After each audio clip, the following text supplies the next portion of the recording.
Okay. There it is. Testing 1 2 3. Testing 1 2 3. Hello, people. My name is Tim Black. Welcome back to the Tim Black Show. Get up. All right. I don't know. Stuff's happening. I don't know, man. I just work here. My boss is a jackass. I don't know what's going on. Hey, people. Tim Black's Wolfpack in the house. The one and only Buck Bewley moderating. Black Mamba, we're with you. We miss you. Give it up for my moderator, Buck Bewley in the house, y'all. Came back just in time. Yeah. Wow. YouTube's got all these changes to the comments section, Johnson. I don't know what's going on. But the shit doesn't work with StreamYard. I don't know what's happening. What's up? What's up? Ebony and James and Buck and Crom and AT and Black Rose. We here. Crom is in the building, man. I saw you, fam. James Sumler, sign of the times. It's the sign of the times. Michael Reed, what's up, family? Elizabeth, how you doing, sister? Yeah, scrolling for my people. Scrolling for the people, man, to keep the lights on in the building. They keep the lighteth oneth in the buildingeth. So StreamYard's got to update their website to work better. Made Premium Denim. JJ in the building.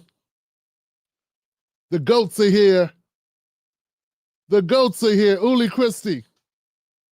Tay Diggs. My goats are here, my fantastic people. Yeah, the crew, man. The crew's in the house, man. I got some coffee grinds in my cup earlier, man. That's the worst thing. I knew the little thing was sitting a little crazy in the Keurig. You know what I'm saying? The coffee maker was sitting a little crazy, a little crooked. And I was like, I wonder if this is going to work. So I pushed it down. So it looks fine. Looks good. Nothing to see here. Worried about nothing. I'm drinking my coffee. 30 minutes later, I get to the bottom of it. Yo, not in my house. I'm coffee grinds. It's like, yeah, bruh. You can make anything interesting if you tell a story correctly. Aaron, what's up, fam? Aaron, what's up? This people call me Timmy. Man, I wouldn't even put that up there if I knew you were going to call me Timmy, fam. You know what I'm saying? What's up with you, man? I'm a grown-ass man. Timmy. One of my earliest memories is being at the Bible study meeting and having one of the elders on the stage. I raised my hand to answer the question. I forget what it was about. And he said, "Oh, there you go, little Timmy. And we had these weird microphones like CB radios that were hooked to the back of the chair in front of us. And I said, my mouth was all the way on the joint. I said, Tim. Everybody was silent. I was like 9 years old. Tim. Like I was saying, Jesus is. I always had a problem with being called Timmy. I don't know what it is. You know what I'm saying? I don't know, man. Maybe because it's hard to get the ladies when your name is Timmy. Is that a masculine name? Hi, Timmy. You know what I'm saying? That's not what my mom was thinking when she named me Timothy. You know what I'm saying? I remember I worked this one job. I had this sister from Sierra Leone. Her name was Amy. Amy, A-M-I-E. And we were working, I think we were working at MCI. For you people that are under 40, or probably under 45, you probably have no idea. Shit, maybe 50. I don't know. You might even know what the MCI was. It was a telephone company that did the telephone business and the communications business. And people might remember MCI Mail. Don't worry about it. So this is Washington, D.C. We're working at this place. And I remember meeting Amy. Amy said, we were doing something, working on something, and we were talking. And she said, why do you let people call you Tim? I said, because that's my name, baby. Tim, you know what I mean? She's like, no. What is your real name? I said, Tim. She said, no, Tim. What is your real name? Your mother didn't name you Tim. I said, well, it's Timothy. She said, that's your name. Don't you let anybody short your name. You proud to Timothy. That's what your mother named you. That's your name. It's pride and dignity in Timothy. There's no dignity in Tim. Why would you let someone shorten you? They need all of you, Timothy. I was like, yeah. But as long as y'all call me Timmy, we cool. That's all I'm saying. Yeah, man.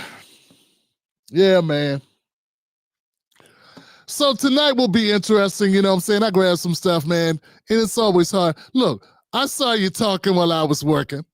I saw you. Is Tim gonna start on time? Yeah, the music started at 10:33.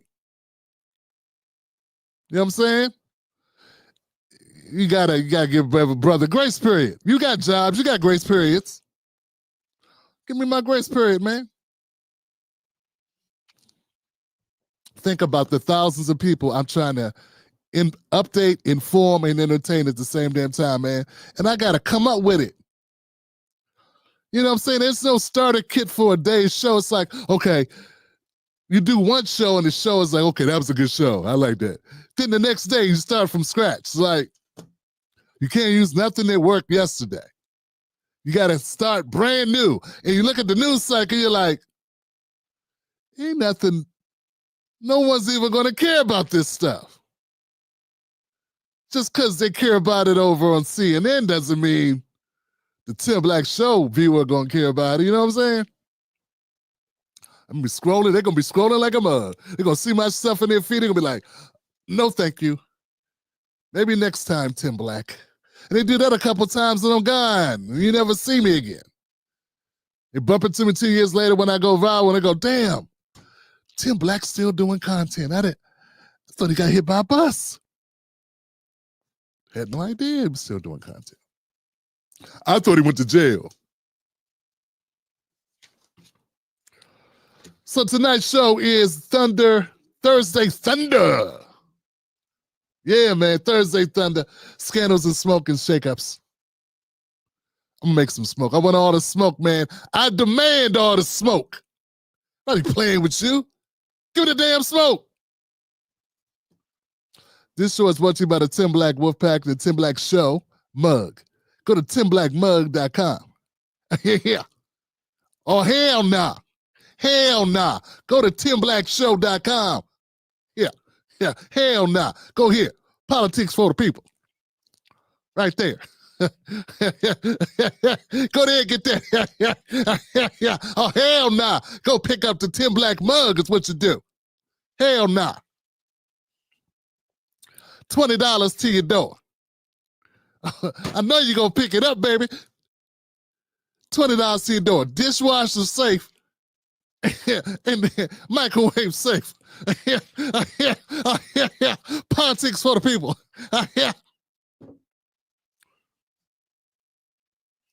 Man,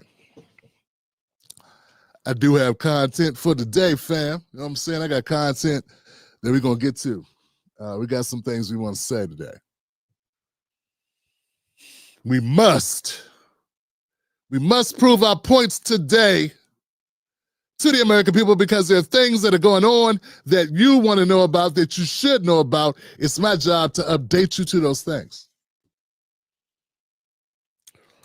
You know what I'm saying? I'm going to do my best, man. My best, man. I'm gonna do my best. Where we at here? We saw you laughing while we were dancing. Trying to call you out. Call me anything, don't call me late for dinner. Listen to Tobias. Yeah, I hear you, Tobias. I feel you.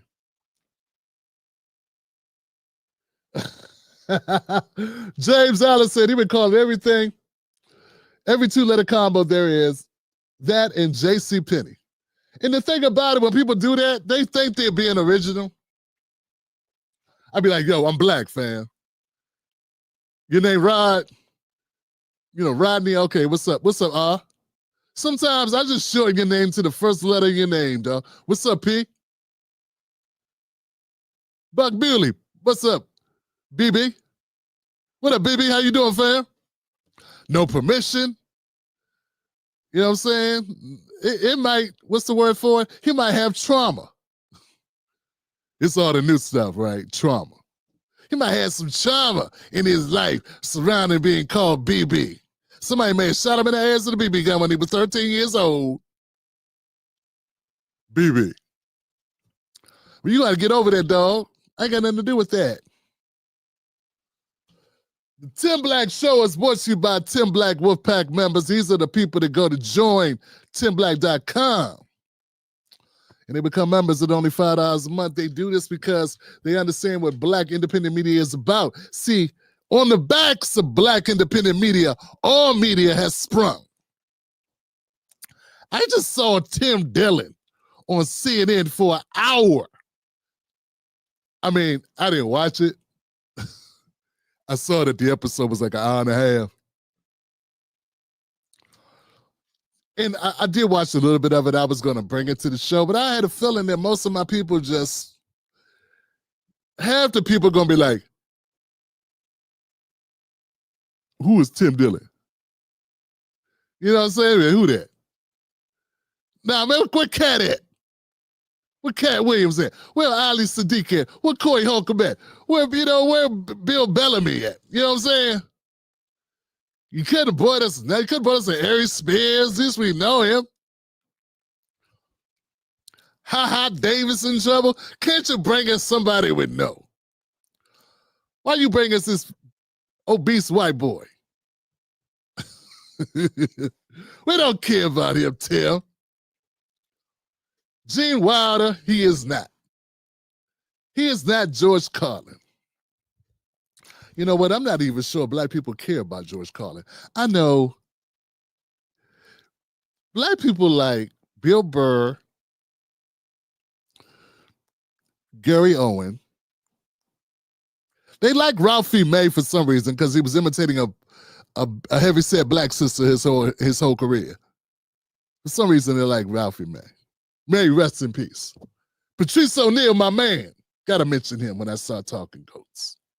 But of course, Richard Pryor, Paul Mooney, Eddie Murphy, Martin Lawrence. I hate to have to go back over the terrain, but I just got to give respect.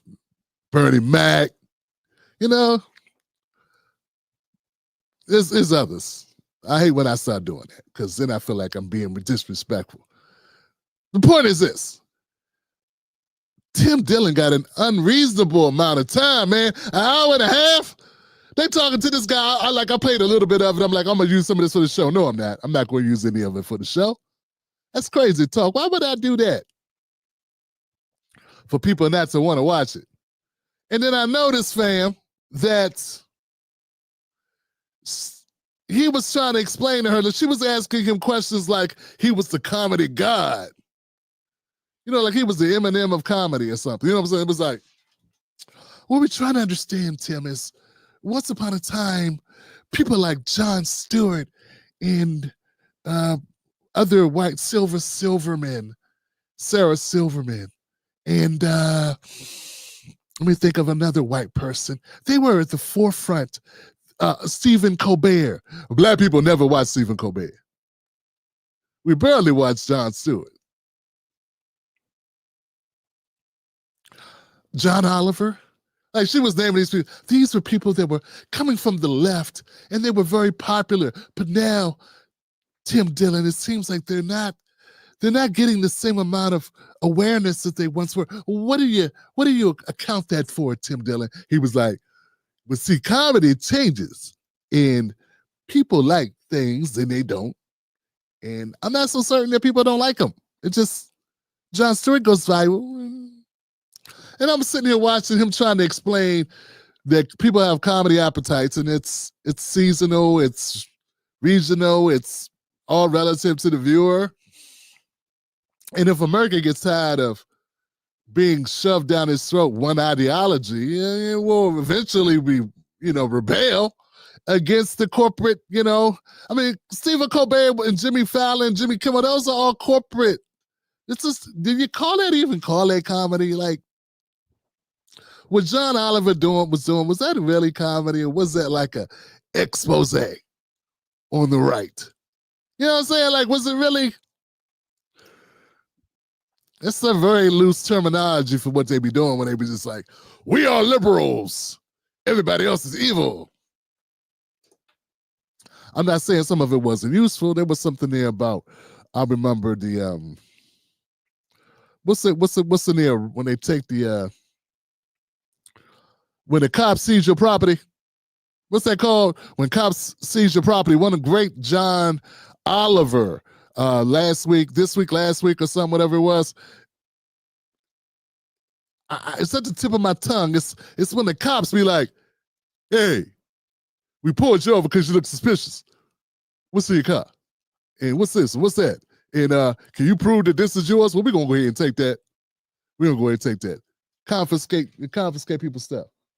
Well, he did a great segment on that.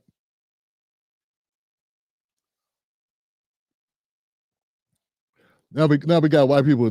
But Bill Hicks was great. I know to say that. I know it's appropriate to say that to my white audience, but I don't think most black people cared about Bill Hicks like that. You know what I'm saying? I just don't think they cared like that. They had Richard Pryor. They had they had Red Fox. They had Rudy Ray Moore. They had a lot of people, man. They had black comedians, man. That Bill Hicks is really breaking barriers. All right. We was in the Chitlin circuit.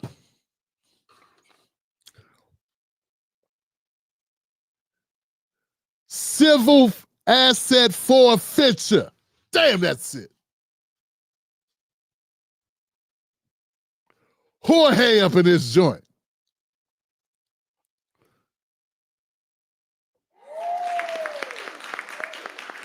That's my brother. Because I could not find that. Let me see. Simply amazing. Now, that's what I'm talking about, eh? I can rock with that. Jorge, thank you, my brother. Thank you, my brother. I could not find it. I was searching my mind. A little man was running through my head like this. No, that's not it. Bring me the civil. Bring me the assets. Oh, no. Get that out of get papers flying everywhere. Civil asset forfeiture. Like John Oliver did an excellent segment on that. But once again, it was like political content with a little funny.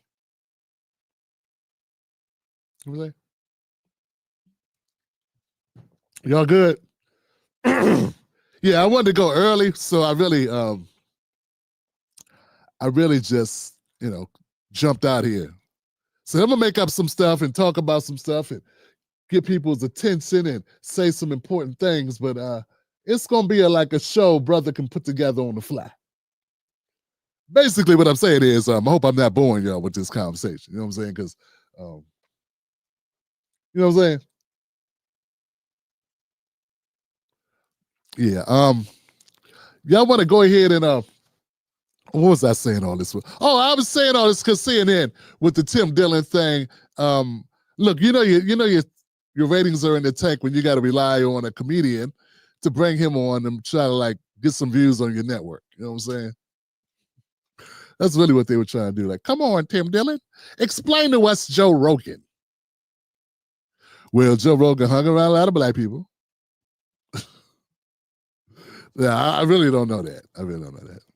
But he got lucky. He smoked a lot of weed with his friends in his basement or whatever and just started talking about crazy stuff. And he just did it at the right time. And he just kept at it. And then when it sucked and nobody was watching, they were like, so what, dude? Weed's good. We having good conversations. and we're just going to keep doing it. Ta-da! That's really what it was. But of course, CNN lady couldn't get it. She couldn't understand. Please explain. Why is the counterculture, it feels icky when people don't want to watch us when we're giving them real news. And Tim Dillon's like, yeah, I don't know if you really are, though. But are you really giving them real news? I'm not accusing you. I'm just saying it seems like propaganda. I like Tim Dillon, man. When he first came out, I thought he was going to be different. And then he kind of like was like, I need to keep these white people watching me. He started saying little things. I was like, because, you know, his name was Tim. So, you know, a couple years ago when I'd be looking up my name during the pandemic, his name would pop up on something. Look, man, you know when things are bad when the obvious must be stated for morons. That's when you know things are bad, Johnson, and that's when I wonder if there's any hope for us as a civilization. You know what I'm saying? Like, case in point. People frequently claim that immigrants and poor black families are living off the system. They're on welfare. They're mooching. But here is the truth. The majority of people on public assistance in the United States of America are white.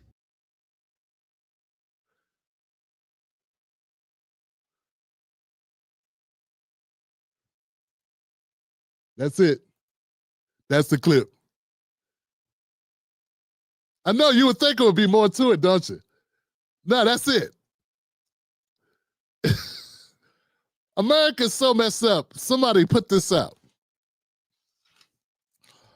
Because of the propaganda machine, there are people that actually think in a country that is 65% white, that all the black people and the immigrants are taking all of the food stamp. These people never been anywhere. Yo, man. I went on a comedy tour, right? I performed. I haven't done it in years, so I can't even consider myself doing anything. But when I went to Salt Lake City, Utah, there was poor people in Salt Lake City, Utah. When I went to Portland, Oregon, there was homeless white people like this. Hey, brother, could you spare a little change? There are a lot of people that don't realize a lot of places you go in America, you ain't gonna see no black people. You be like, where the black people at? It'd be one Latino dude like this, one Puerto Rican like this. You'd be like, your brother? He'd be like, nah, I'm not black.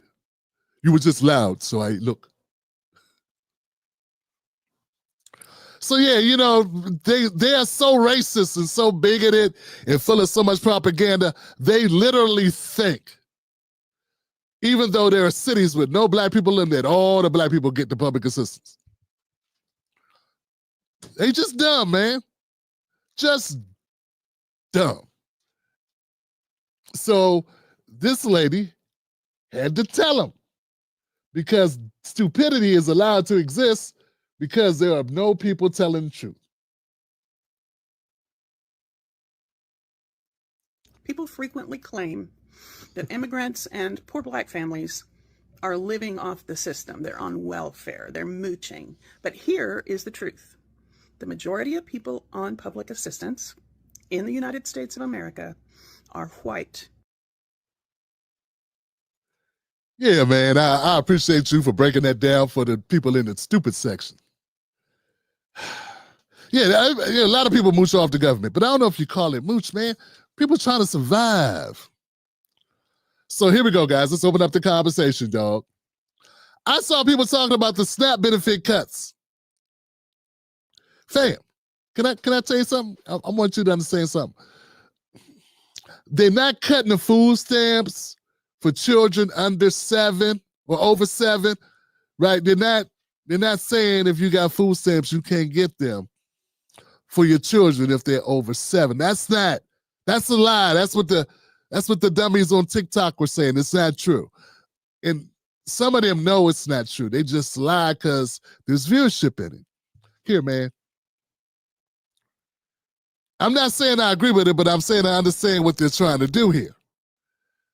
What it is, currently, there are people that get food stamps who don't have a work requirement as long as they have children up to the age of, I think, 18. So if they got children, they could get food stamps, and your children could be in high school. They could still be like, I can't work because I got children at home. Be like, don't children go to school, right? Yeah, they go to school. Why you ain't working when they're in school? Because I got to be here, when they get home. So the new requirement's going to say you can get food stamps, but if the children are over 7, if you have no children under 7, you got to go try to get a job. I know that sounds crazy. I know it sounds crazy. Weren't there so anyway, the point is this. The work requirement is a work requirement for those who have children that are above a certain age. But if you have children that are under a certain age, then nothing changes for you. You understand what I'm saying? All right. I just want to help people understand. I don't know why she put that clip out, but it's related. I think it's related to this viral sensation that's going around that's saying the Trump administration is now making kids, it's trying to starve kids. Yeah, that's what they're putting on TikTok. You see somebody on TikTok, and Trump is trying to starve the little black babies. He's trying to starve the little Latinas. And they had some black woman on there, city girl like a motor. I don't know why. I hate Trump. Look what y'all did. He's trying to starve my baby. That's like, you can hate Trump. That's fine. But don't put out propaganda. What's wrong with a job? Hey, sitting around waiting on a check is never good. I would think. But yeah, I don't want to argue with you over what works for you. I'm just saying, Johnson. If you got your children in school, what you be doing all day? What you doing? Don't you want to go somewhere? I'm just saying. You get bored at home? What you doing? Watching reruns of The Price is Right? What's going on? It's, all right, man. So anyway, I thought that was interesting. Next. Let me just talking. Stephen A. Smith was on, was it Fox? Stephen A. Smith was on Fox, and he was saying things, and I wanted to talk about it if it's possible. Yeah. Stephen A., what's up, baby? Cover politics. I was covering sports in 2 years before the election, I don't cover politics. I was covering sports in 2 years before the election, almost 2 years before the election. I was pointing the finger at Joe Biden and what I saw. Yeah. You still don't cover politics. I mean, not really, Stephen A. I mean, I really want to have a conversation with you about some things. We've reached out to your people. We haven't heard back. It would be really great if we could reach you and have a dialogue. Because I think what you kind of do, this is just my opinion on the outside, you for the last couple of years, you just looked at other people talking about stuff. Hey, you talking about politics. I want to talk about politics. Hey, Chris Cuomo. Hey, man. What should I say if I wanted to talk about politics? That's what I kind of feel like you did, Stephen A. And like every time there was an issue, you was on for it and against it at the same damn time. You'd be like, which way the wind blowing? I got the unmitigated gall to be upset about these tariffs. The rent is too damn high. Who that know the rent high? Next week he'd be like, ain't nothing wrong with that rent. in terms of good. You got the unmitigated goal to be complaining about rent. Get off the crack pipe. To me, if you had two eyes and you could see, you saw what the hell was going on here. You saw debilitation kicking in. You saw, not incapacitated, but pretty damn close. He just didn't seem like himself. And I don't remember. We've been talking about Joe Biden's incapacitation for about 5-6 years. Yeah, like independent media, black independent media, myself, I've been talking about it at least since 2019, 2020, when it was very evident. And even that was late to the party because I'm positive that Obama was in the White House like, jeez, Michelle, Joe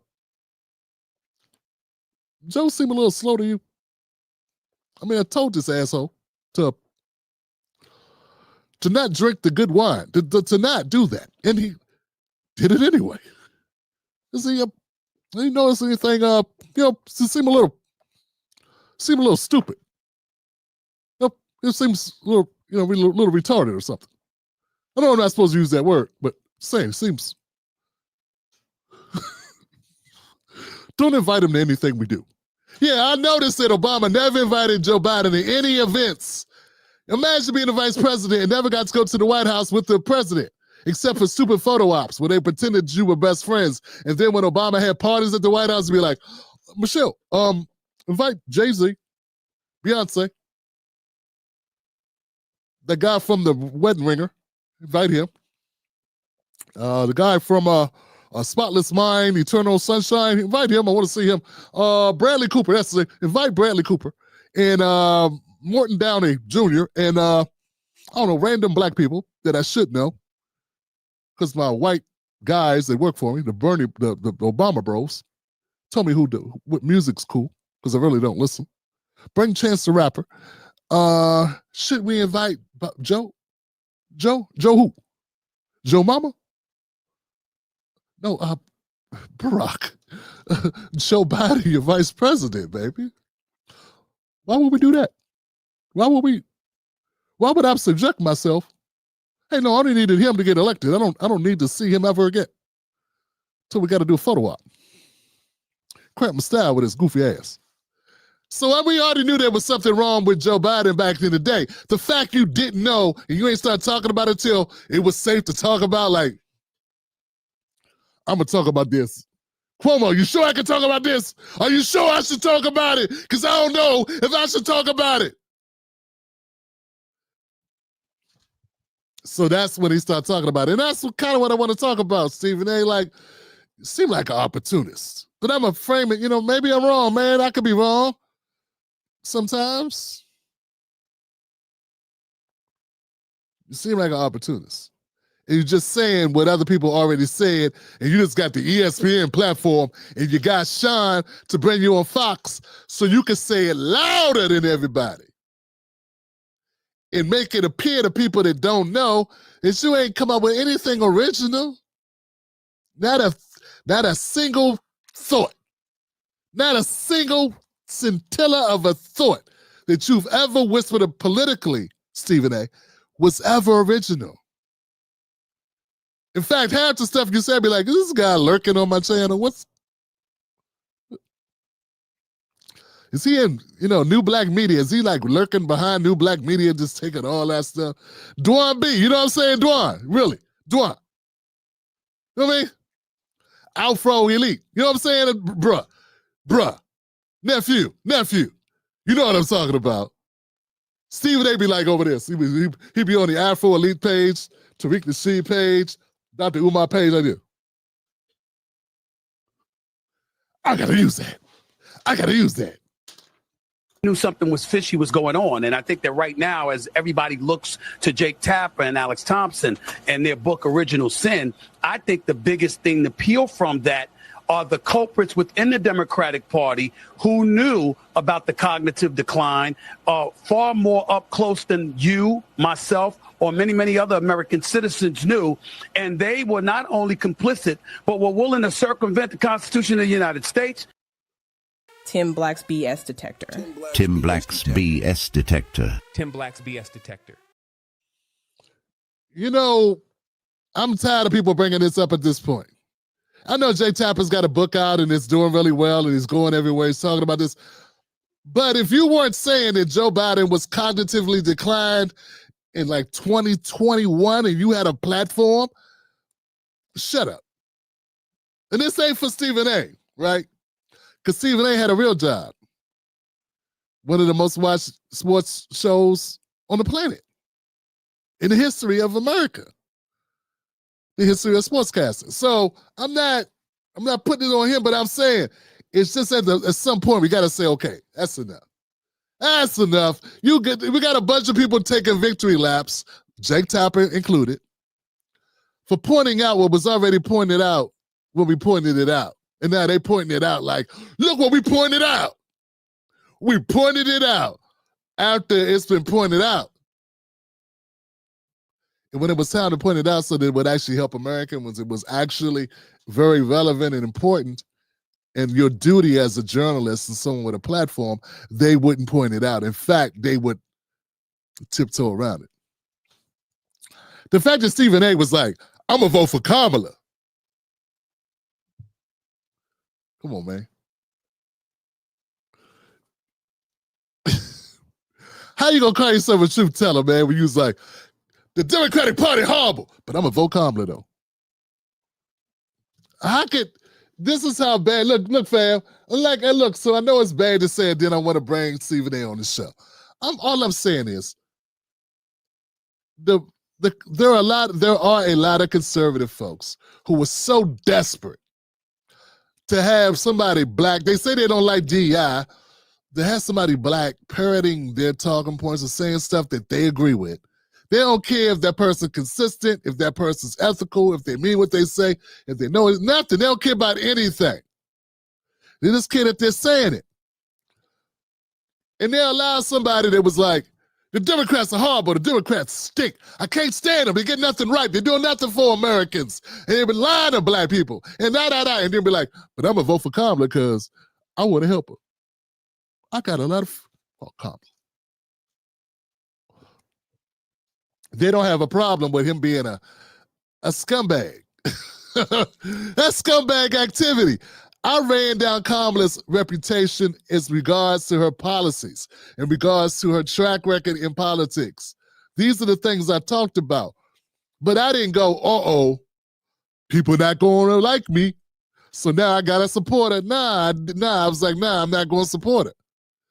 Because that would defeat my I don't care. She could be the first Indian Asian woman with a tan whose father's Jamaican. She already been in the White House as a vice president. I don't even get why y'all making that a thing. But I was like, if people ain't gonna like me, if people ain't gonna want to rock with me, if people all of a sudden gonna ghost me on Twitter, yeah, I'ma still keep saying what I'm saying, because what good is me saying it when she becomes the contender for the election in 2025, 2024, if I'm gonna stop saying it then? That don't even make sense. I don't know, guys. It just seemed like when it was time to stand up, these people were not standing up, and now they wanna preach to the choir and make it seem like they were standing up the whole time when they weren't. And it's very frustrating as a person who took all the slings and arrows, lost friends, lost viewers. You know how many black women stopped rocking with me when I went in on Kamala while she was running? Just out of fear. Some of them, just because they had jobs and some of them were in media, some of them were doing whatever. They were like, this guy gonna cost me my job. I know some of y'all. I saw you. And then we got Stephen A., who was playing it safe the entire time, over there chilling with Luther Campbell and D.L. Hughley. Over there with them. Gaslighting people. You gotta vote for the cop, man. You gotta vote for the cop.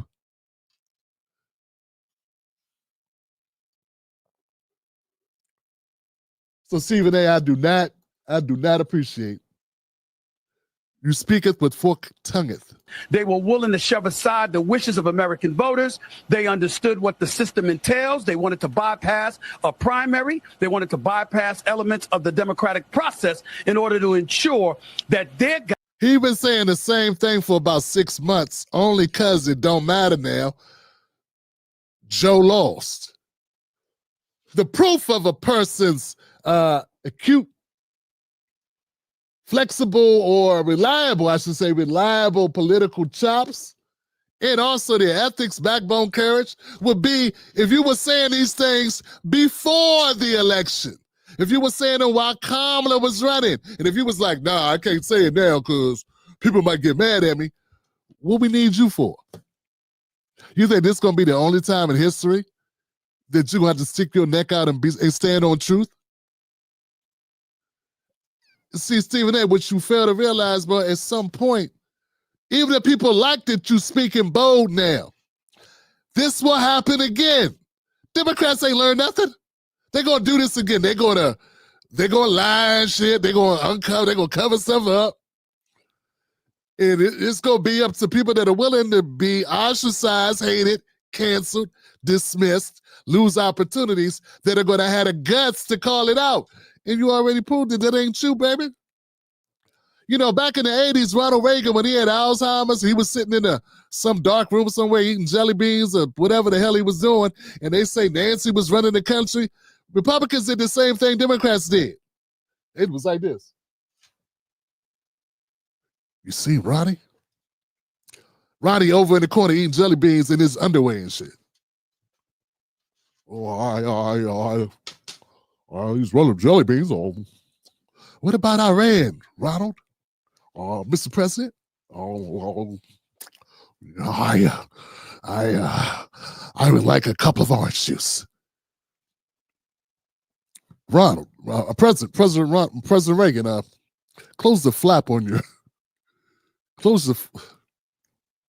Nothing. Listen, man, I got a point here. And I hope that my comedic overtones don't overshadow the point. The point is, no one trusts you. No one trusts you.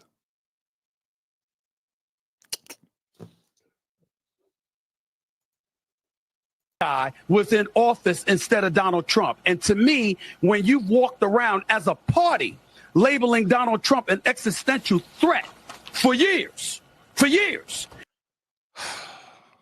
and then a book comes out detailing how several people within the administration and within the Democratic Party may have been guilty of this instead of Trump, I find that to be incredibly alarming, and it's something, usually I'm getting on you for how dogged you are and relentless and persistent you are with your takes on the Democratic Party, Sean, but you will not get a dissenting word from me. I think hell needs to rain down upon anybody that was complicit involved in anything. You can say it. Yeah, look, man, I'm not. There's nothing wrong with being a friend of Sean Hannity. There's nothing wrong with going on Fox News. Go wherever you go. Just always say the same thing. Be willing to stand on business wherever you go. I'm not one of those people that think you can only go certain places. These people that say that, ignore those people. But I got to say, Stephen A.,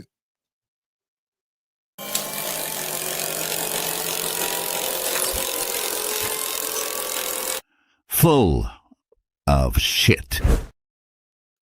Yeah, Stephen A., I got to say you're full of it, baby, because what you're leaving out is that you yourself are only taking advantage of this because it's advantageous for you to say these things. It works for you right now, but you weren't saying it when it was time to say it. And this same old thing is saying the same thing about how the Democrats betrayed us. When they're in the middle of betrayal, let me put it in a way like this. Let me make it real life. If you want to tell me that somebody that was working for me was stealing from me, the time to tell me is why they were working for me, if you knew. Because then I could stop them from stealing. If you wait till after they got hit by a bus or they got a new job somewhere else, time them blew over, they moved to Buffalo. Then you be like, Tim, I'm gonna tell you something, man. Remember 3 years ago when you had that guy, Clyde, working for you? Man, he was stealing from you, bro. And that's unconscionable, man. I can't believe that brother did that. But like, why didn't you tell me then? Well, didn't want to get in the middle. I owe you nothing for that. But then you're gonna walk around and be like, well, I told you about Clyde stealing from you. Yeah, you didn't tell me when I could have stopped him from taking my money. He took all the money, and now you're telling me, and now you want to keep saying it. And all I'm saying, folks, is it's tiresome for, I don't believe that most Black Americans are buying into this. I don't even believe most white Americans are buying into it. I believe that there are bots, troll farms, engagement farms, and other mechanisms that make Stephen A. Smith appear to be getting traction. I think anybody who pays attention to anything political knows that Stephen A. Smith is kind of just riding a wave. And and fair is fair, fam. I'm not knocking that riding of the wave. But, hey, here we go. Stephen A., I would love for you to come on the show and talk about it with your boy Tim Black, your brother Tim Black. We can have that conversation, man. I'd love to hear your side of the thing. This is how it appears to me. Prove me wrong. Set me straight. Iron sharpens iron. And let's have that conversation right here on the Tim Black Show, because the way it is right now, I detect BS. And I think I speak for a number of people who feel the same way. All right, now.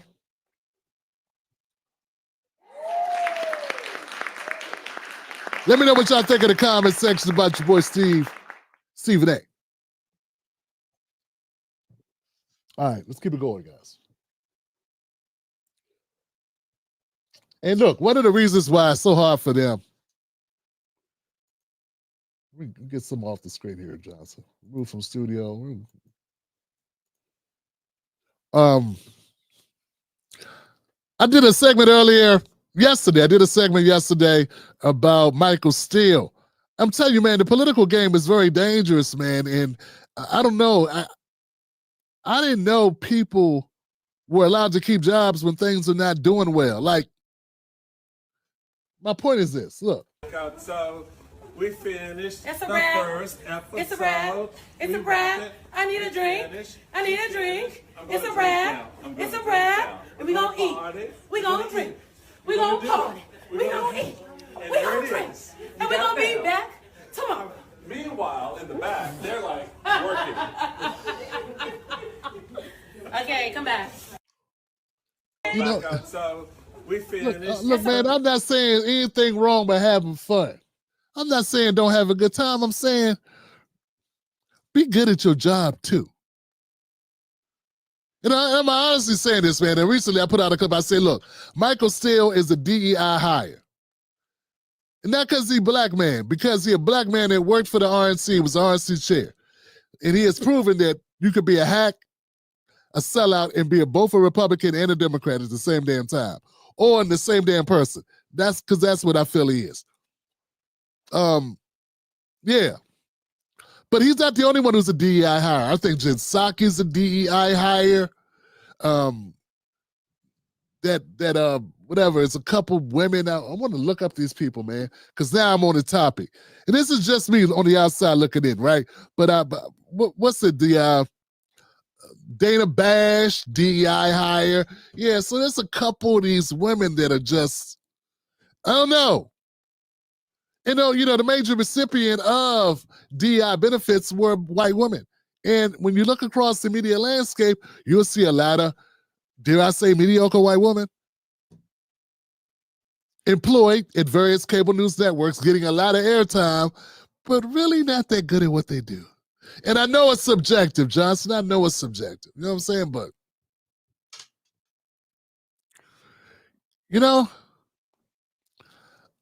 I don't know why I put that in there, other than to say, yeah, the propaganda machine of the networks are not working like they used to. We have, if you're a mediocre podcaster, mediocre show host of an independent show like the Tim Black Show, you won't be everywhere. You won't be able to get great guests. You won't be able to do shit. right? You won't. These people are on TV. They have access to humongous audiences. And look at their ratings. Their ratings stink. So I just want to clear it up because somebody's like, Tim, man, why you call the brother a DEI hire? What about the other people? Well, I've done segments. I've talked about these other people. I got to say everybody's name at the same time. Yeah, I guess you do, because nobody's going to go through your library and be like, what's this? You said this. Oh, but he said this. So no one does that. So, yeah, I want to clear it up for you. Michael Steele, I think he's bad at this. But that's just my opinion. I'm just one guy, man. You know what I'm saying? I think that Jen Psaki is as interesting as Manila Photos or a box of air. You know what I'm saying? A Sprite with no sugar. Yeah, sweet tea with no sweet. You know what I mean? That's kind of how I see Jen Psaki. And same thing go for the Dana Bash. Dana Bash is even worse. You know what I'm saying? Like, when she talk, it's like, really? Really? Who do you know that got you this job? And it's not that many. It's not that many sisters in media that are whack, like, not good at what they do. Simone Sanders, at least, is entertaining. Whoopi is Whoopi. Anybody that you could just say one name, they have, you know, their first name is all you need to say. You know who we talking about? They did something. Oprah, Whoopi, these, you ain't got to be fans, but you can't say they are not good at what they do. Whoopi wants you to dislike her if you do. I'm just saying, like, it's part of it. Back to Michael Steele. Yeah, man, he a DEI high. And the cable news networks are going to the garbage. And that's on purpose. So that's it. That's all. Speaking of cable news networks, man, I was checking out this clip. Let me share it with you. I think it's interesting. Jake Tapper's been making the runs, but in this particular clip, other than running down how the Democrats lied for Biden, he also makes some other points that I haven't heard said much. Check it out. Look at the way I covered, the president, some of the trials of the president, I thought were, I think it is problematic when people run for prosecutor and promise to go after a specific politician. And both Letitia James, the Attorney General of New York, and Alvin Bragg, the District Attorney of New York, both of them did that. And that, to me, is problematic because you're not saying this is the offense and we need to bring justice to this perpetrator. You're saying, I'm going to go after him. And I think that there was a degree to which that was tolerated by the media writ large.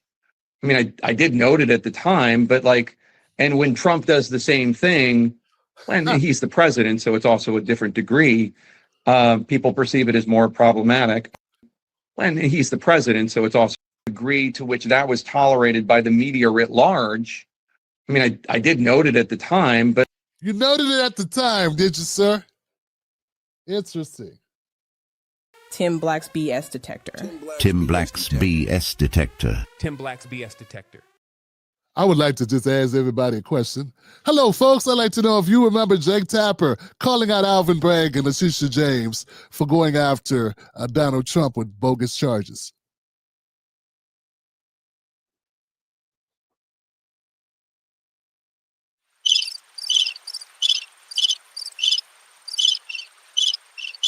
Nobody?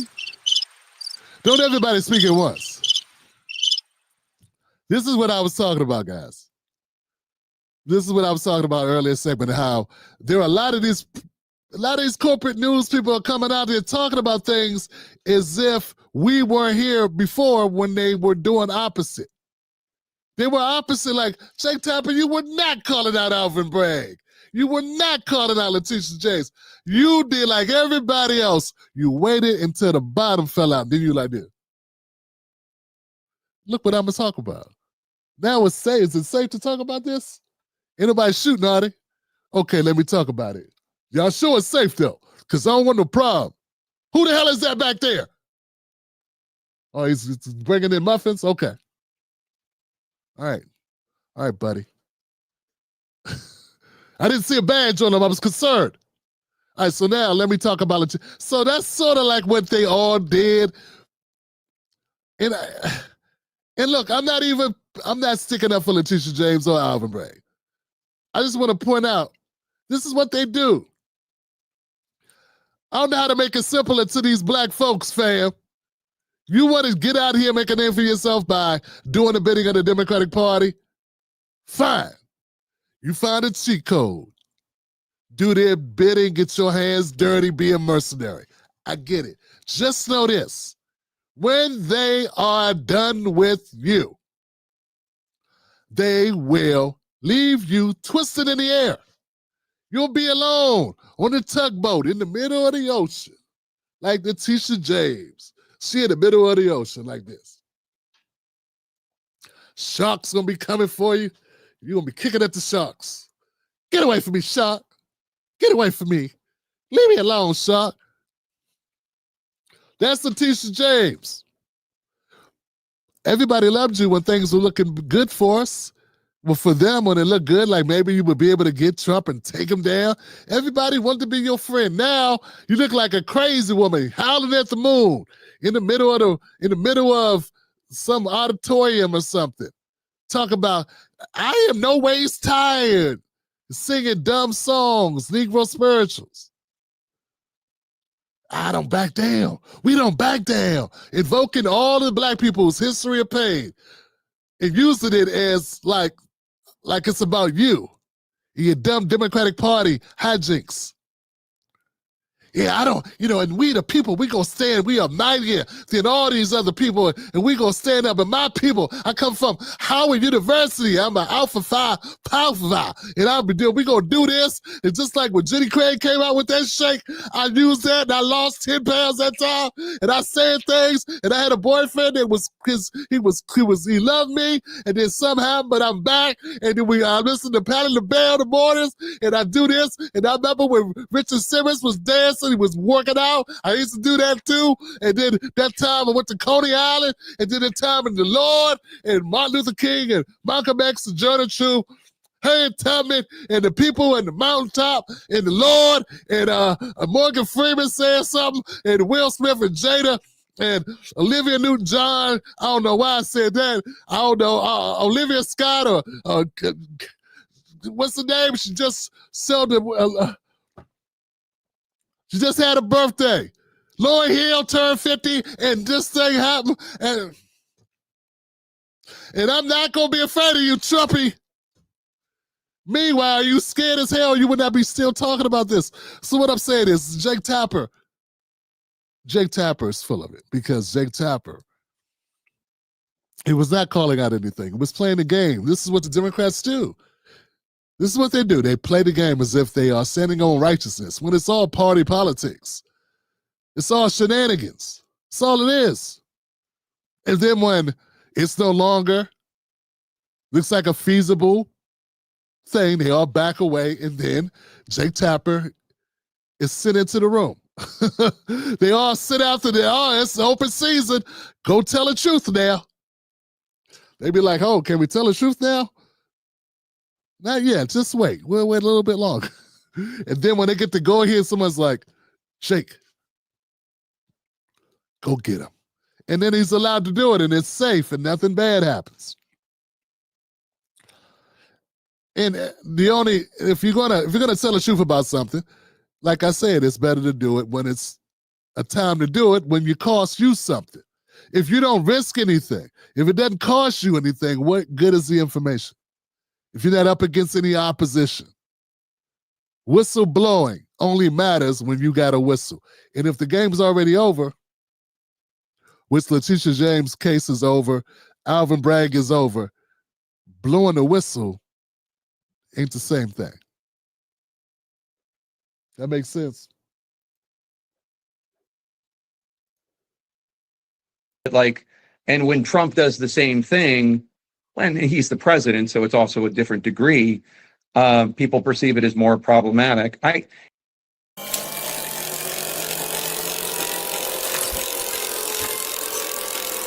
Full of shit. Yeah, it's full of it, man. It's full of it when you try to. It's like they're doing a victory lap tour on this book, and I get it. You want to sell books. I would want to sell books too. I got a book in the Amazon store. I forget the title. It's a good book. But yeah, your book seems probably interesting read, but just think you could have been talking about that book all this time. Like you had that, you knew this book. You knew the things.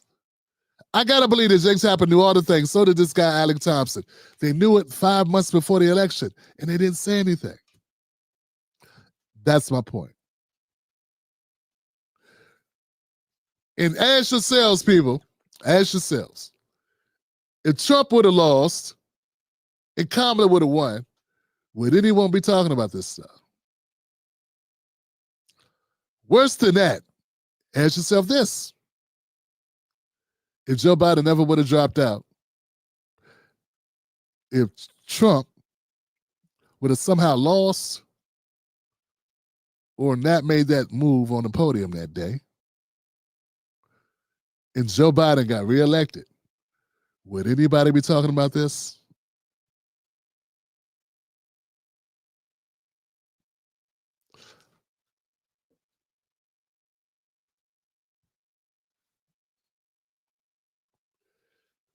Next. So I know y'all wondering, what are the polls saying, right? What's the polling say, Tim Black? We want to know how things are going. Well, I don't know. Let's go to my energetic poster over there at CNN. I think this guy is one of the best posters because he's not boring. I think going into this, I think a lot of Americans thought that higher ed needed a nice kick in the rear end. What am I talking about? I think going into this, I think a lot of Americans thought that higher ed needed a nice kick in the rear end. What am I talking about here? Well, why don't we take a look at high confidence in higher education? You go back a decade ago, 57% of Americans had high confidence in higher education. Look at where we are now. That number has plummeted as of last year down to 36%. We're talking about a 36-point drop among Republicans specifically. Get this, 68% of Americans said that higher education was on the wrong track. So it's a question of whether or not people agree with Trump's tactics, but they definitely agree with him on the idea that there is a problem with higher ed overall. One thing you've heard from President Trump and many Republican allies for quite some time is accusing colleges and universities across the country of not being a friendly place for conservatives, if you will. How do the American public feel? Yeah, so, do colleges have a liberal bias? I think that's really the question here. And what we see in polling after polling after polling is that the plurality say yes.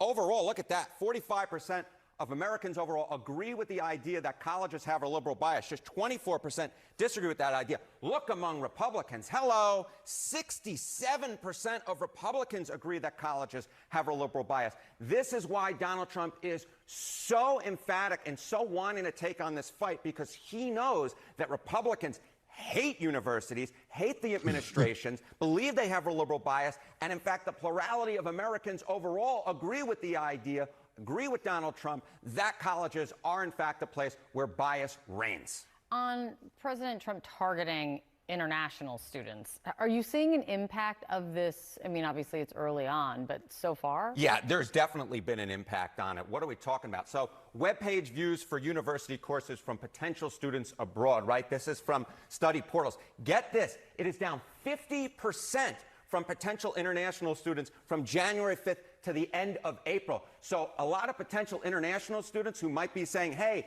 in the past I might want to come to America, saying, no, at this particular point, maybe I'm going to look elsewhere. Maybe I'm going to look at the United Kingdom, for example, because in the United States, we don't feel welcome. It's great to see you, Harry. Thank you so much. Thank you. Wow. That's interesting. That's pretty. I didn't know it was going to go there about the international students that want to come to America. You know what, man? I understand that because it doesn't seem like there's exactly a welcome mat being rolled out for the international students. But to a broader point, fam, yeah, it does seem like there's a liberal bias in our, astute universities and colleges. Yeah, I think people can pretty much agree to that. But the bigger point to me is, Trump be doing a lot of poll testing when it comes to the issues that he stands on. It's like what works for his base, that's where he is. Contrary to what Democrats do for the most part, guys, they don't care what we care about. Yeah, it seems like they don't care that much about what we care about. Like, we care about healthcare, they be like, well, that'll never happen. Biden knew what Democrats thought about healthcare, that we wanted a universal package. I think that that polled very well across party lines, but particularly well with Democrats. And Biden still said, look, if you got it through the House or the Senate, I'm going to veto it. Because I don't believe in it. That's what I'm going to do. And they still elected him. And that's one of the only policies that across the board people supported.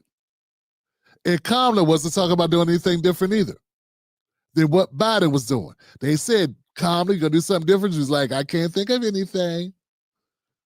Joe, we did it, Joe. He's like, what do we do? We do something. So, yeah. I don't know. The polling says what it does. We can't put all our stock in polls. But, yeah, page views on websites that have been declined by 50%. Yeah. Trump's tone, his delivery, all that stuff, yeah, off-putting. But most of the time, he's just doing what his base wants him to do. And I think that's part of the reason why Democrats hate him. It's definitely the reason why they can't beat him, for the most part, is because he basically falls in line with his people. And Democrats, we want you to fall in line with them. See the difference? And that's got to eat him up. Because, Biden fell in line with the donors. And I'm not saying Trump don't fall in line with donors. But I'm saying his second place, I think both will fall in line with donors for the most part. But I also see Trump backstabbing donors a lot quicker than the Democrats would. You know what I'm saying? It's just my interpretation of how he rolls. So, yeah, the Democratic Party, part of the reason why they're losing to Trump is that Trump, he more aligns with his base. He'll listen to his base. He'll follow that. That's what he's learned. He's learned it from his years in show business. He's learned it from his years of working in the media. He knows if he keeps going against the people that watch him, he ain't going to have a show on TV much longer. The ratings are going to drop. I think he brought those same types of concepts to politics. And what do we have on the Democratic side? We got straight up politicians who report to donors, and people are not first. The ratings are not first. The politicians is. How else do you explain Cory Booker doing a 25-hour filibuster and then coming out and voting with Republicans? Yeah, that happened. That's because he more aligns himself with his donors and whoever than he does with the people. All the rest is the theater. And now guess what Booker has? He has a book coming out that's connected to his filibuster. It's just a coincidence. It wasn't performative at all. He meant every word that nobody paid attention to. Next, where we at, Johnson? Oh, last but not least, here goes a good clip I'd love to share with you. I saw this. Obviously, I saw it. I'm trying to remember where, because this actually took place. So, look, if you're interested in becoming a member of the Tim Black Show, go to jointimblack.com. And to pick up merch, I got two segments coming up before we leave. But first, let me run this and pay a couple bills to the Tim Black Show. while we get ready for that. Which one do we have here, Johnson? Most news shows are suspect. They don't focus on Black issues, and when they do, it's all fluff. How does that help your life? How does that help your family? How does that help the culture? They don't. The Tim Black Show is different. Tim Black gives you news for people who can't stand the news. Real, authentic, researched, entertaining, on point. Don't let nobody take your cornbread. Visit www.timblacktv.com today. Get Black breaking news, politics, culture from someone you can trust. timblacktv.com. Join us today.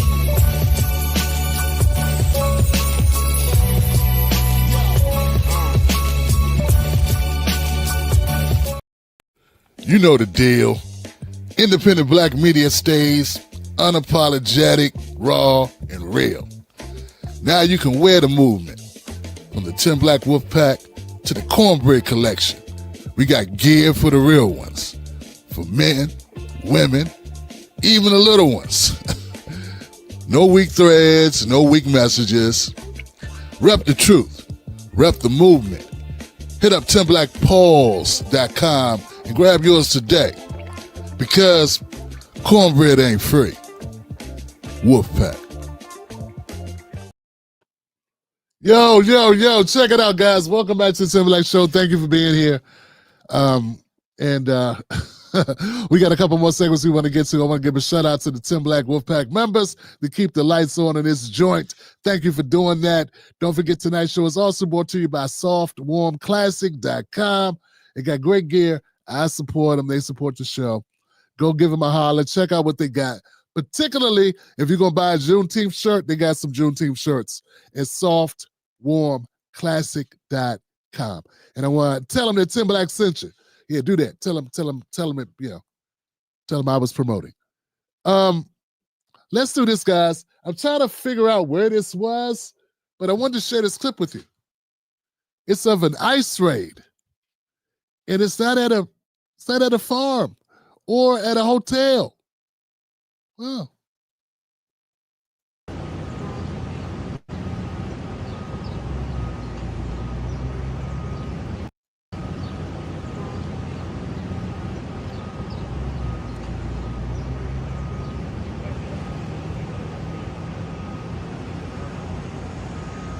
Okay.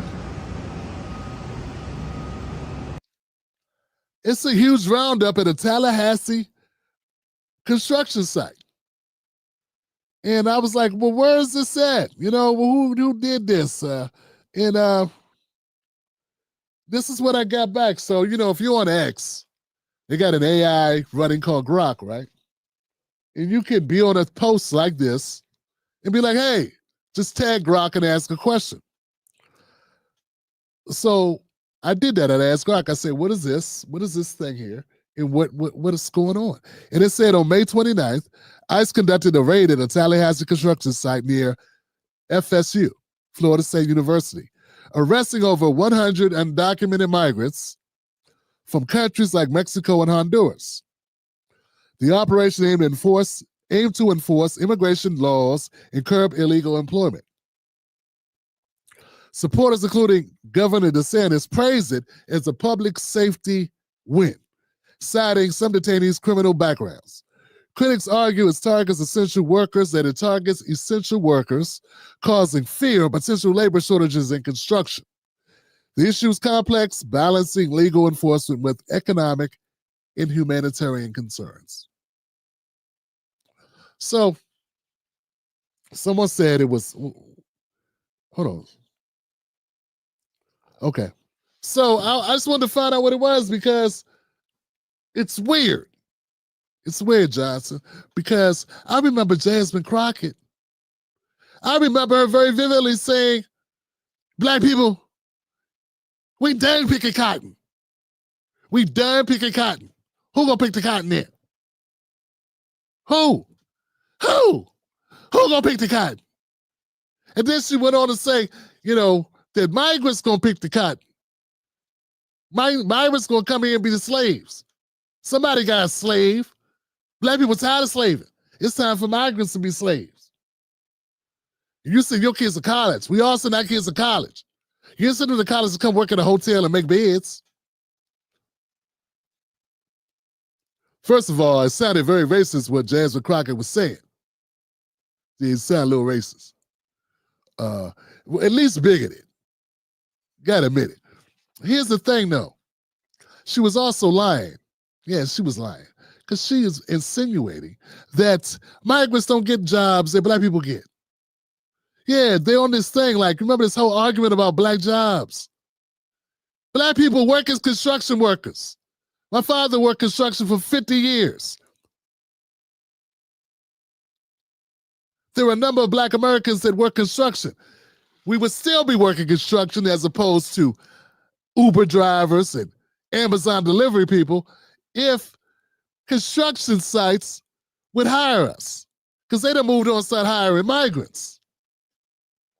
They got entire crews that speak Spanish.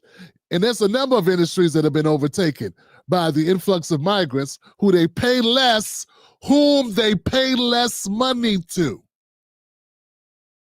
And then they phase us out. Now you can say that's racist for me to point this out, but I'm saying it's obvious that we aren't advocating for the same people. See, I'm advocating for black Americans. You're advocating for migrants, undocumented migrants. So we got a conflict of interest, because I can show you data that shows when we have heavy influx of immigrants coming to the country, legally or illegally, the rate of unemployment for black Americans goes up, as does incarceration. I know you don't care. And I know you want to point over there at a squirrel running around and say there's shooting stars there, and look at how the way the grass is growing, and make all these other comparisons and look at all these other things to distract us away from the point I just made. Here's my point. Black Americans help build America, if not build America for free against our will. The least we could do is benefit from that. Is the descendants of those people that did not get compensated. The least we could do is be able to get jobs in our own country without liberals coming up with new people to bring in to pay less.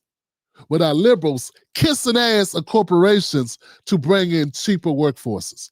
And just so happens, a lot of white people agree with me too, because there are a lot of white folks to work these essential jobs who will get displaced too.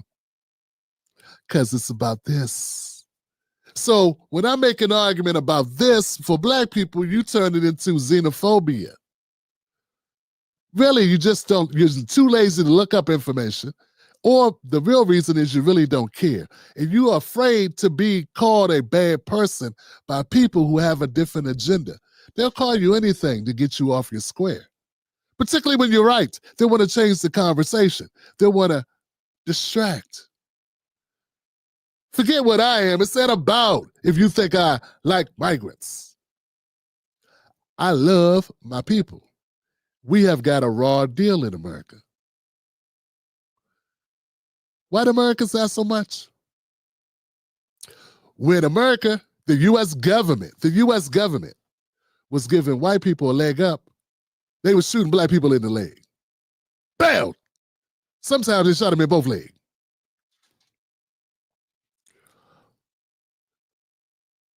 So somebody got to advocate for us, because obviously Al Sharpton ain't doing it. He too busy trying to help white women get management positions at Target and Costco. Yeah, that's not helping us. That helps him and Jamal Bryant. Or Jamal Bryant, the new Al Sharpton. You get what I'm saying, don't you? Okay. So Jasmine Crockett been putting out this thing, been telling everybody, going on all these podcasts, going everywhere and saying, hey guys, we should all just work together. And Trump's evil and he wants to kidnap people in the middle of the night. That's a distraction from reality. And this whole fallacy that migrants come here to America to work in the fields is BS. They ain't come all the way over here to work in no damn fields. Yes, there's some people that work in fields. There are people of all colors that work in fields.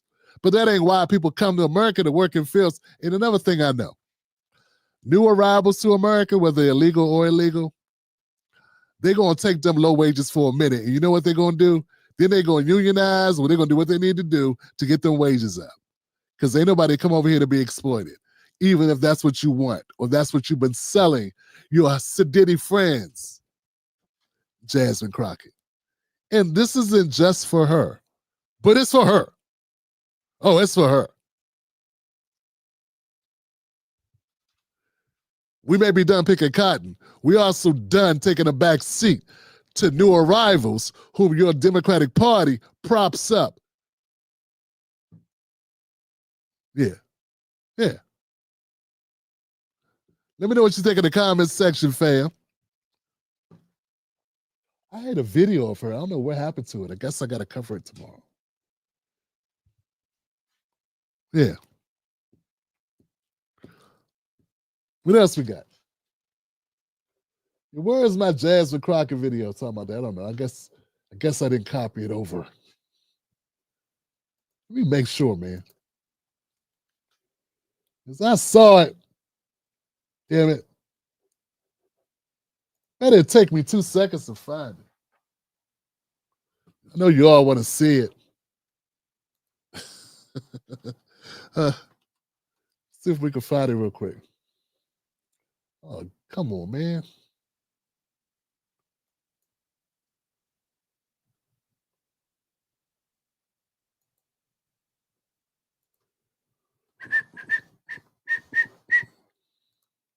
Oh, come on, dude.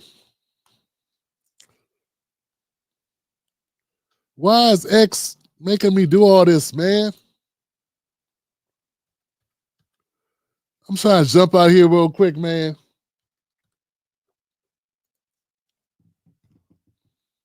Thank you, X. Talk amongst yourselves while I find this clip, fam. It ain't gonna take long. Jasmine Crockett is popular. Everybody loves Jasmine Crockett. I think she was talking to Steve Costa or something. Acosta, what his name is. Yeah, that's who she was talking to.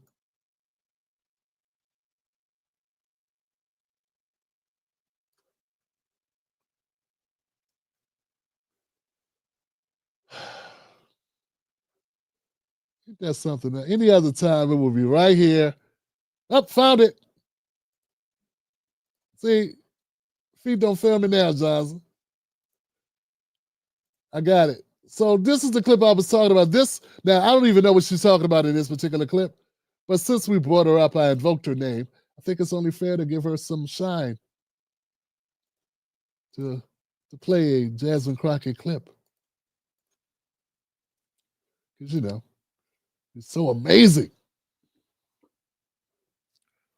So let's see. We got Jasmine Crockett here with Acosta. The guy used to work for CNN who left CNN and is now doing something else on Substack.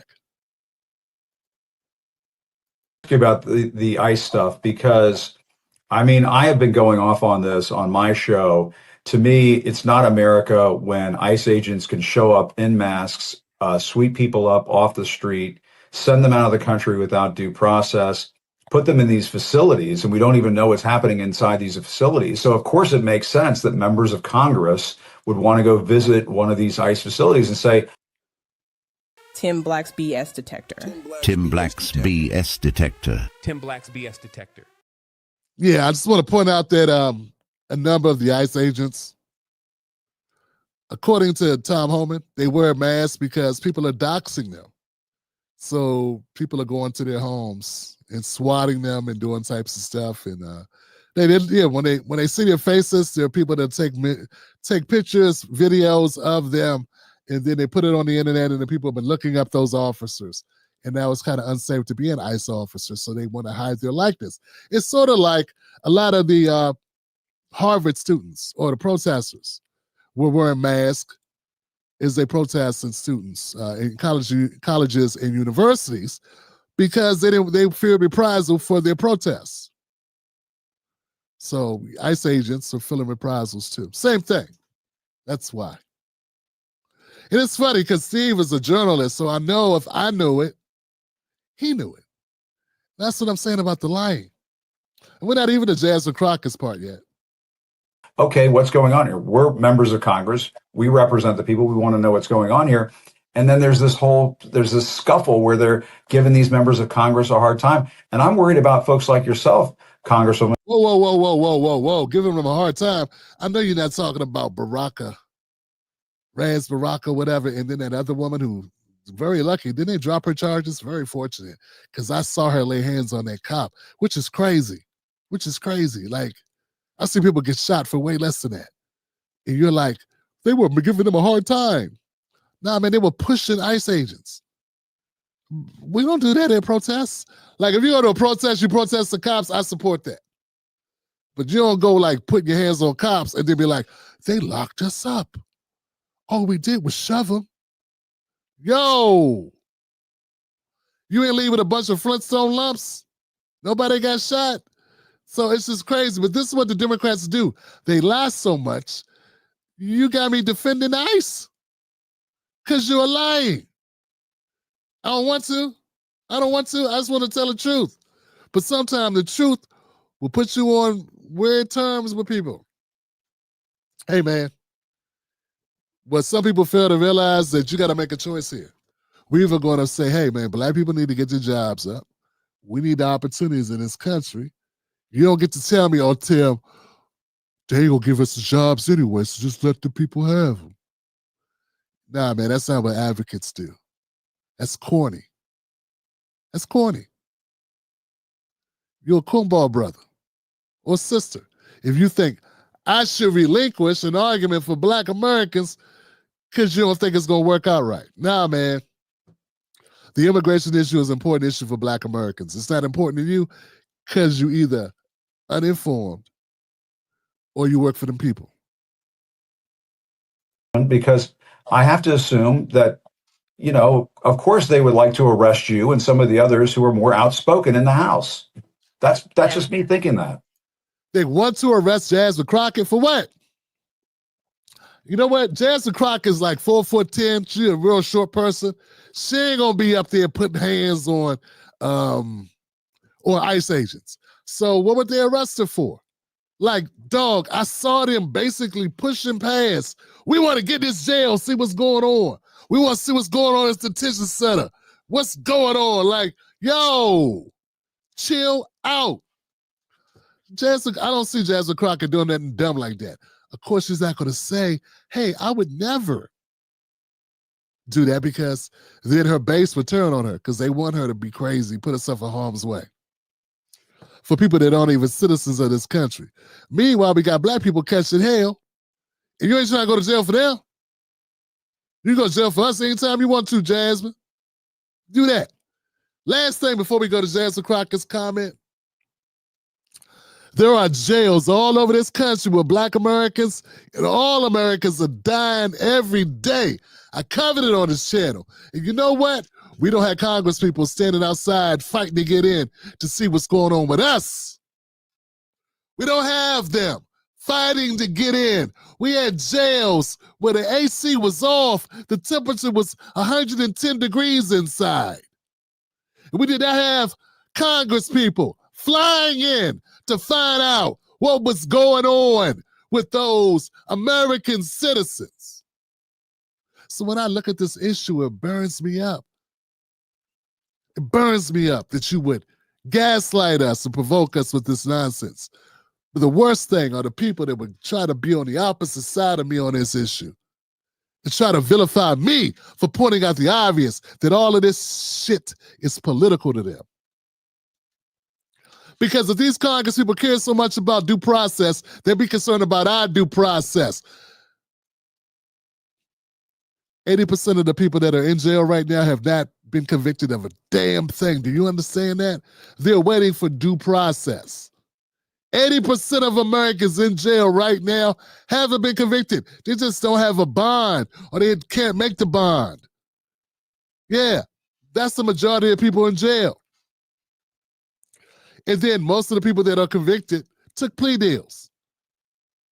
That's the due process. So when I hear these fools talk about due process, like our process isn't already jacked up, it gives me a lot of reasons to be very angry because I know they're lying. And now we'll get to Jasmine Crockett as she gaslights and contradicts everything I just said to you that's fact-based.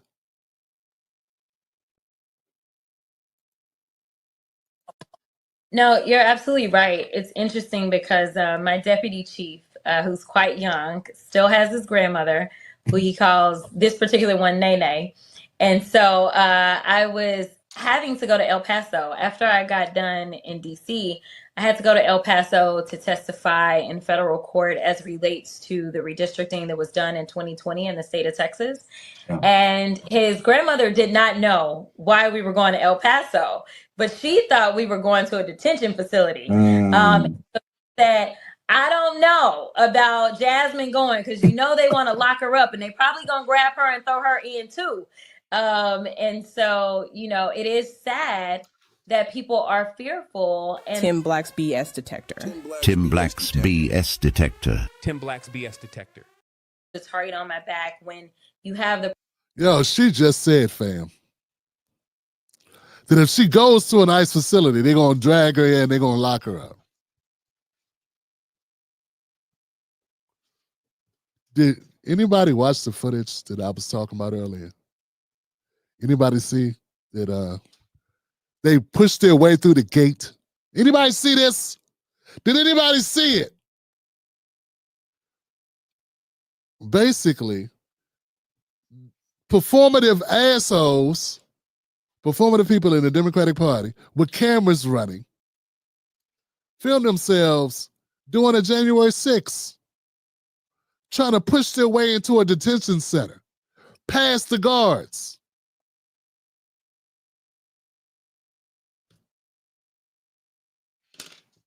President of the United States who consistently drops my name and gets. Yeah, what's that all? I told you she like that. Listen to her. Who was I talking to? I think I was talking to Dana with the data that I was saying, yeah, Crockett likes that Trump mentioned her. Yeah, but she likes that. She's moving on up. And listen to her. Now she's playing victim because he dropped her name. She's bringing, and then look, Steve Acosta now is bigging it up. Like the name got dropped in a dope lyric, like in a Biggie lyric or something. You know what I'm saying? Like 50 or Kendrick Lamar just name dropped you or something. You know what I'm saying? Yo, they hit me up, son. Here's your boy. You got your boy on his joint. Trump mentioned your boy. You know what I'm saying? That's sort of the vibe I'm getting from this. As they pretend, as they feign indignation over the president of the United States mentioning her name. Look at this. About. Oh, God. That's where I cut it, Tim. Drops my name and gets president of the United States who consistently drops my name and gets. He consistently drops my name. After I've been consistently dropping his name for 2 years. Yo, Johnson, you can't make this stuff up. This is a Democratic Party. This is what they do, fam. But no, at the end of the day, Johnson, it's very obvious what Jasmine Crockett is on, and it's not on anything that helps us. Now she's saying they're trying to lock her up.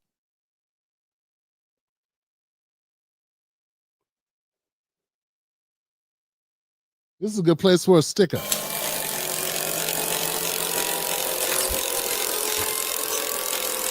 Full of shit. If they lock up Jasmine Crockett, it will give her a huge news cycle.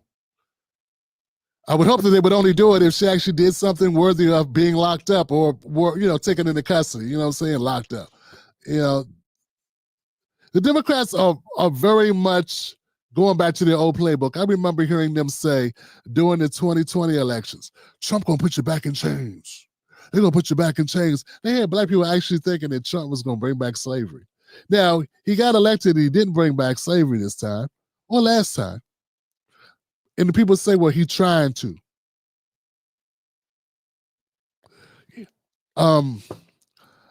I know I can't reach everybody. Some people stuck on stupid. There is nothing you can do with those people.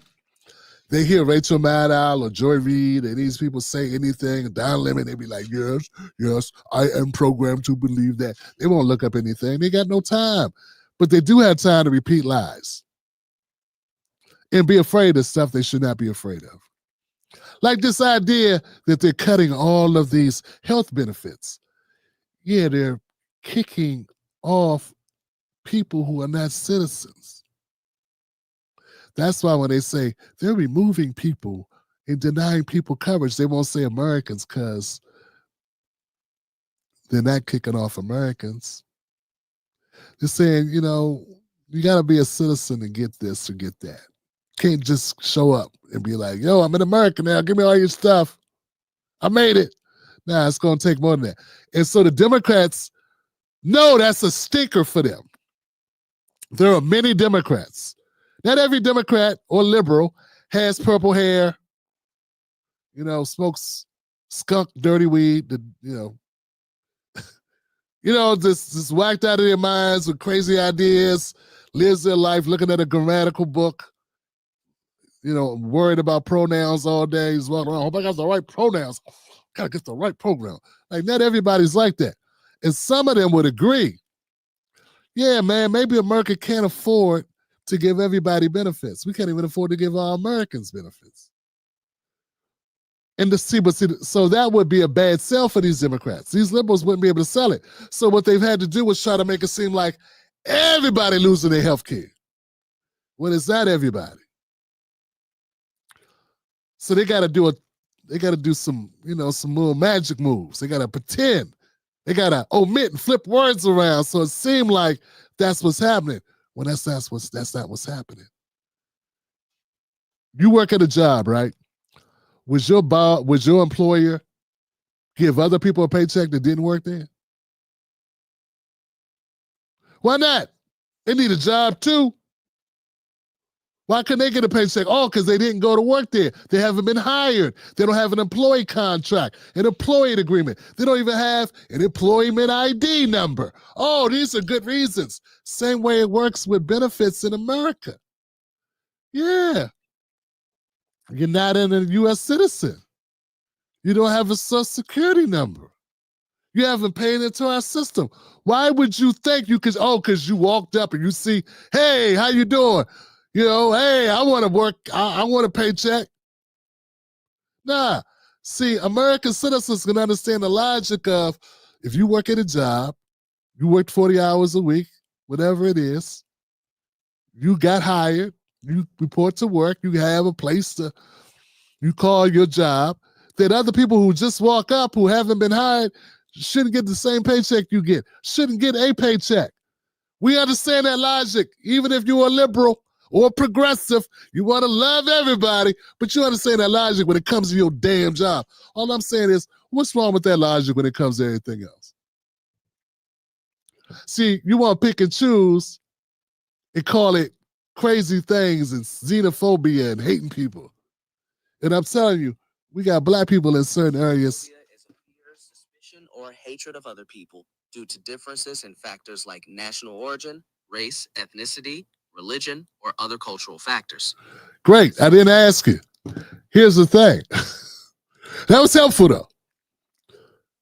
Black Americans are catching hell in this country. We've been behind the 8 ball since 1619, and we ain't going to get ahead if a bunch of sellout black folks are just kissing ass because they got their pockets right, and now they want to keep their slot. Some of us are going to say what needs to be said, and all I'm saying is, this ain't about hate. This is about we got to get ours. Because anybody else going to fight for us like we do.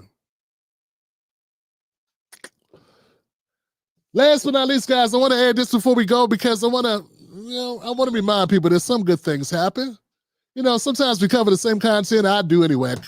Covering negative content. I got to run people in the dirt. I got to say mean things about them. Not everybody's bad. Not everybody's a hack or a sellout or whatever. It's a lot of them, but not everybody. I just want to point this out. Call this your palate cleanser.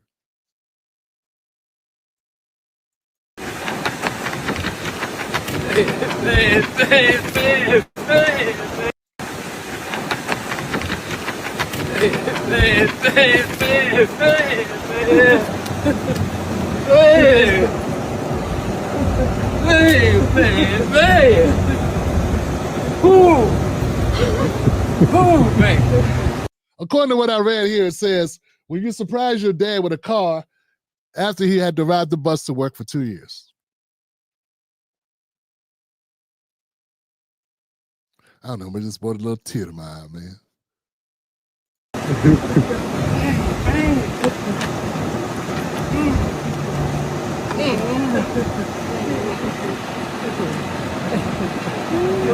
Go ahead and cry. Hell, I cried. Go ahead and cry. I cried. Congratulations. Ooh. Oh, no. Ooh, man.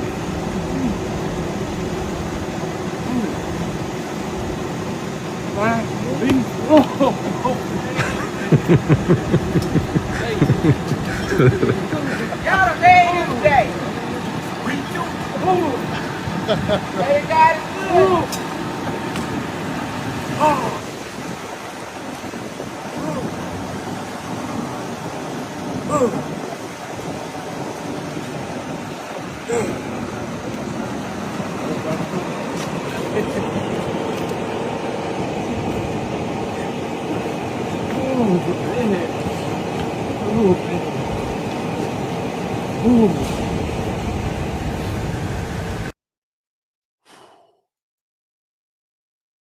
Damn, I miss my dad. All right, guys. Thank y'all for tuning in to the Tim Black Show, man. That hit me, man. That's tough, man. That's tough. Love him while you got him in the physical. Love him while you got him in the physical. And I look for you. I look for you, Moose, when I get there. First person I look up. All right, guys, that's all I got today. We'll be back tomorrow to end out the week, man. A bang! Here on the Tim Black Show. Thank y'all for supporting Black independent media done right. It's the truth America deserves. We're going to keep telling it. Shame the devil. That's what time it is. Who's in the house, Johnson? Who was in the house, Johnson? Like I said, folks, I don't know why my comment section ain't working, man, but yeah. Yeah. Thank you, Gary. Thank you. Yes, sir. Yes.